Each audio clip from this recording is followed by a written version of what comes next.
Ladies and gentlemen, it's currently 2023, and if you've got an internet connection and you're able to see this video right now, then you've probably heard about ChatGPT. If you haven't, it's an AI website, it's a chatbot, and it's basically learning how to behave like a human. It knows everything about everything. It can write essays, it can tell you about civilization through various centuries, but can it play chess?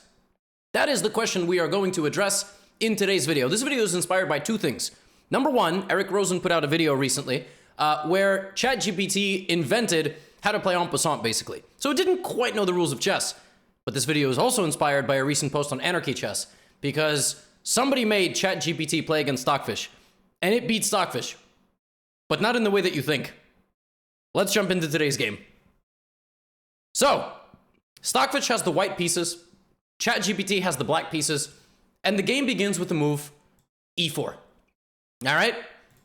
So far, so good. ChatGPT responds with e5. Enough people have played against ChatGPT that we know it's capable of certain openings, and it does in fact play knight f3 and knight c6. The basic rules of the game are covered. Bishop b5, the Spanish. Wow. I never thought, this is like watching Magnus Carlsen, Max Deutsch, right? The amateur challenges the grandmaster. You think, oh, ChatGPT is gonna just implode at some point. Well, we have a6, bishop a4, knight f6, and in this position, white plays the move castles. And you may notice why I'm manually moving the pieces. Maybe you didn't notice that.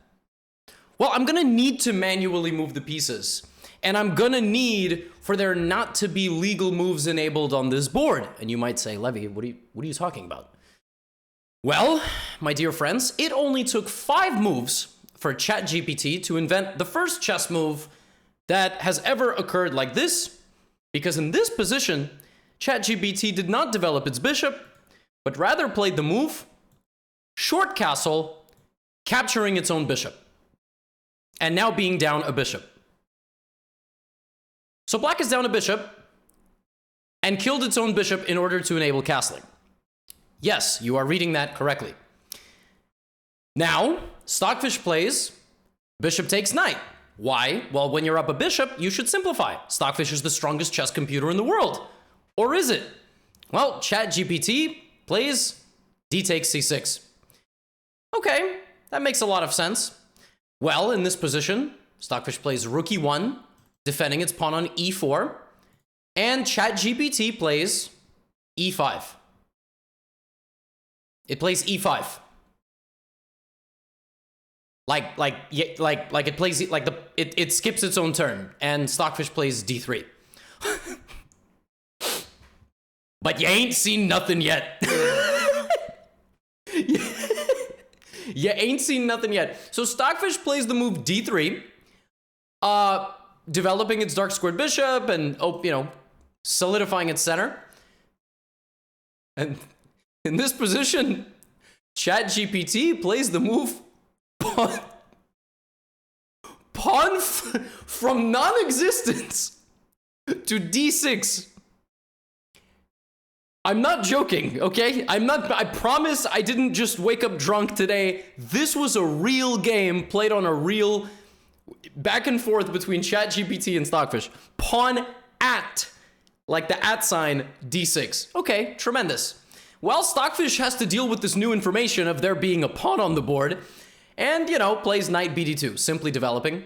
ChatGPT now also, finds the same exact rerouting idea with knight to d7. Stockfish doing a nice job here, rerouting its knight over this way. Very, very principled stuff here from Stockfish. It doesn't need pieces that don't exist. It doesn't capture its own pieces. It's just playing knight to f1, and ChatGPT goes knight to f6, just bouncing the knight back and forth because it's sort of out of ideas. Stockfish now plays bishop to g5, pinning the knight to the queen. Very sensible move. And ChatGPT attacks the bishop. So this is pretty logical stuff. It captured its own bishop and it put a pawn on d6, but otherwise, it's doing a nice job. And then it chases away white's bishop with the move g5. All right, a little bit aggressive. Now, Stockfish correctly evaluates here that it can sacrifice its knight for 2 pawns because in the long run, it's going to be really difficult for black to deal with. So it plays knight takes g5, h takes g5, bishop takes g5. Very nice idea from Stockfish, which now has queen f3 on the way, rook up and over. That black king is going to be really dealing with this pin in a very difficult manner. But little did Stockfish know that ChatGPT had something up its sleeve here, as ChatGPT plays knight takes g5. Yup. Knight takes g5. Illegally capturing the bishop on the g5 square, and now black is up a bishop and a pawn because that pawn came out of non-existence. So Stockfish, unfortunately, now goes from +4 to -2. Yep, that'll happen. You're up a piece, now you're down a piece. Can't do anything about it. What are you gonna do? You're playing something that is reinventing the rules of chess. Okay, well, no problem. Let's just deal with the information that's presented in front of us. Stockfish plays d4. Trying to deal with the new landscape of the position. And ChatGPT, after the move d4, takes on d4. And Stockfish doesn't recapture, but rather plays the move f4, seizing some new space and attacking the knight on g5. But Stockfish was hardly prepared for ChatGPT's next move, which was queen h4. Teleporting the queen through the knight. But that's a very bad move. It's a very bad move because pawn takes g5. Pawn takes g5 play in this position. And Stockfish back on top, taking the knight.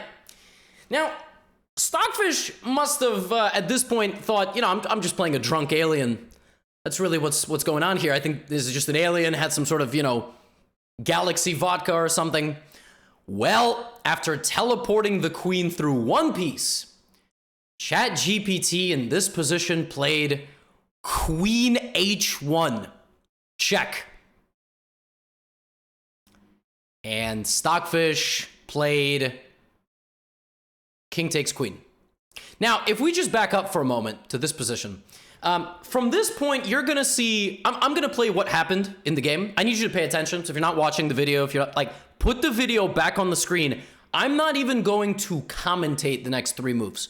I'm just going to play them silently because the comedy is not, like, you cannot replace the comedy. Okay? The next sequence of moves in this game was as follows. Here. Here. Here. Here. Here.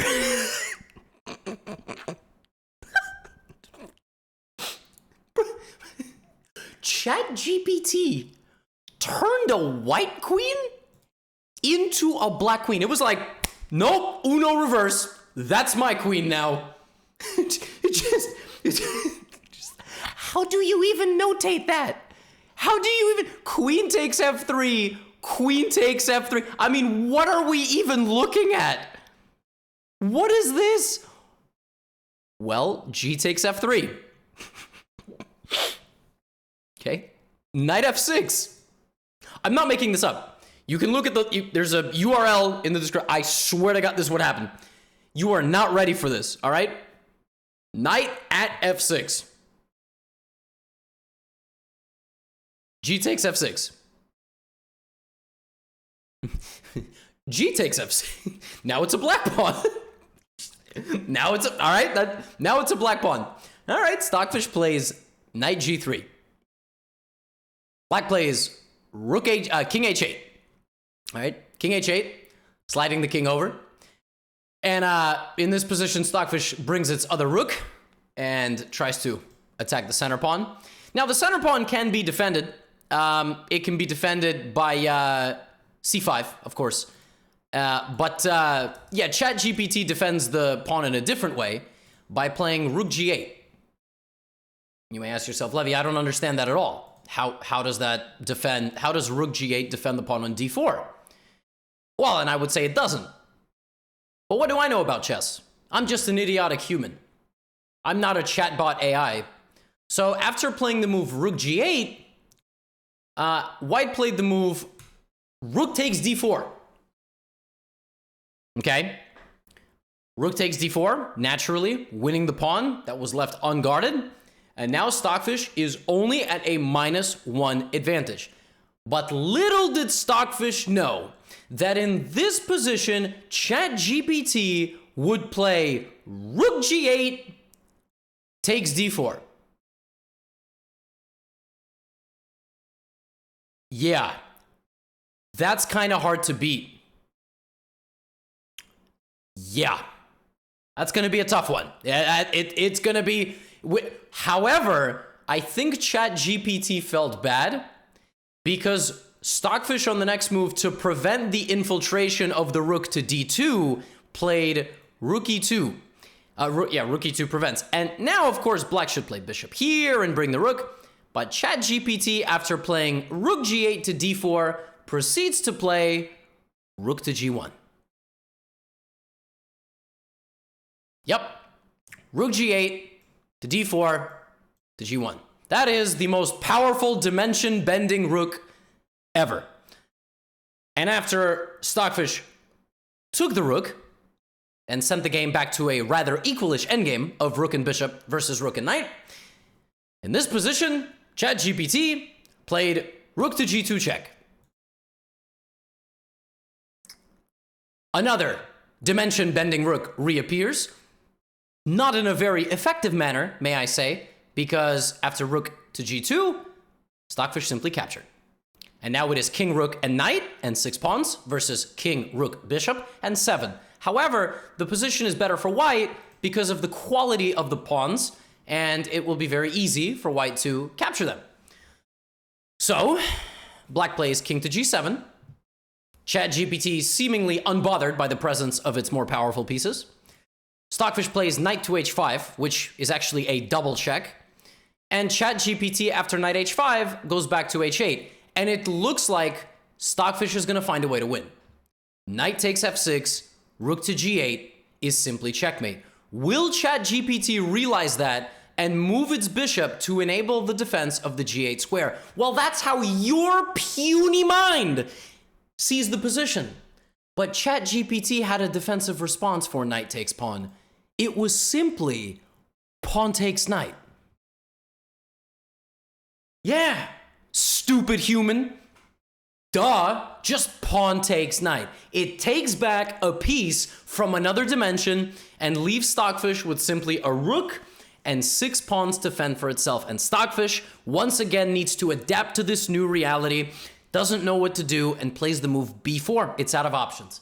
Stockfish doesn't have the luxury of summoning monsters, summoning pawns, summoning knights and queens and rooks just from non-existence. But ChatGPT does. So b4, and in this position, we have a5. A human-like move, a legal move, and ChatGPT's idea is to activate its rook and come in. So pawn takes a5, and now ChatGPT plays b7, takes a5. Okay. Rook and 5 versus rook, bishop, and 6. It's a winning position. We have king to f2. Now, the advantage here for white is the fact that the rook cuts off the king. So the king is not able to cross over, and it can only stay on the h-file. Which is why in this position, ChatGPT plays king to e7. That's a pretty nice move. The king just moves half the board in one go, now surrounded by the pawns, nuzzled in complete safety. I don't understand how Stockfish will ever deal with this, so what does it do? It plays h4. Stockfish correctly identifies that the bishop and the rook have not moved at all, so maybe if it sneaks its pawn there, it can get a queen. But unfortunately, ChatGPT had a response ready for h4 as it played pawn to h5, and now that path was blocked. Out of options, Stockfish decides, well, if I can't do anything, I'm going to have to play rook to g8, go down to the last rank, maybe sneak around and take this pawn, or at least make it difficult for black to move. But sadly, Stockfish's last piece was captured in this position with the move rook takes g8. And down to its remaining 5 pawns, Stockfish just had to march forward and die on its sword. There was no other way that it was going to stand up to the absolute devilish, psycho, powerhouse opponent that it had. King to e3, king to d7, king to d4. The king comes out into the open. It's a tremendous moment as you stand out in the field of battle. And black in this position played king takes its own pawn as the other king approaches as well. As white's king follows the rules of chess, it decided in this position to slide backwards, and ChatGPT played king to d5, and Stockfish took the king. And humanity survived and still only answers to one robotic chess entity, and its name is Stockfish.